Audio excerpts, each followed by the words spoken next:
انسان انسان کو ڈس رہا ہے، انسان انسان کو ڈس رہا ہے، اور سانپ دور بیٹھا ہنس رہا ہے۔ قید کر دیا سپیروں نے سانپوں کو یہ کہہ کر اقبال، قید کر دیا سپیروں نے سانپوں کو یہ کہہ کر اقبال، انسان ہی کافی ہے انسان کو ڈسنے کے لیے۔ یہ ویڈیو آپ کو موقع بموقع کام آ سکتا ہے، وقتاً فوقتاً کام آئے گا، اس لیے اس ویڈیو کو محفوظ رکھیں۔ زمانہ بدل گیا صاحب، آستین کے سانپ اب فرینڈ لسٹ میں ملتے ہیں، دوستوں کی لسٹ میں ملتے ہیں۔ زہریلا سانپ ڈس لے تو اس کی دوا ممکن ہے، زہریلا سانپ ڈس لے تو اس کی دوا ممکن ہے، اگر میٹھا سانپ ڈس لے تو اس کی دوا ناممکن ہے۔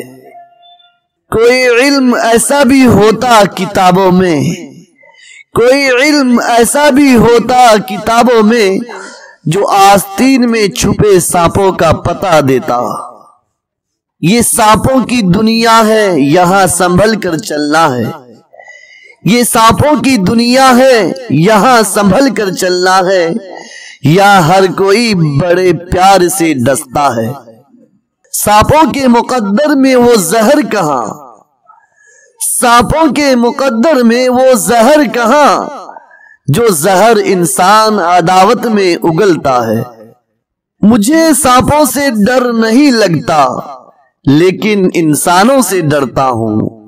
مجھے سانپوں سے ڈر نہیں لگتا، لیکن انسانوں سے ڈرتا ہوں، کیونکہ سانپ اپنے دفاع کے لیے ڈستا ہے اور انسان اپنے فائدے کے لیے کاٹتا ہے۔ کہیں آپ کے حلقہ احباب میں بھی ایسے دوست نما دشمن موجود تو نہیں جنہیں آستین کا سانپ کہا جاتا ہے؟ منافق دوست اور منافق رشتہ داروں سے بہتر بندہ اچھی نسل کا کتا پال لے۔ سانپ ڈس لے تو علاج کا امکان ہے بہت، سانپ ڈس لے تو علاج کا امکان ہے بہت، ڈس لے انسان تو ہر سانس بکھر جاتی ہے۔ یقیناً آپ کے کام آئے گی ویڈیو۔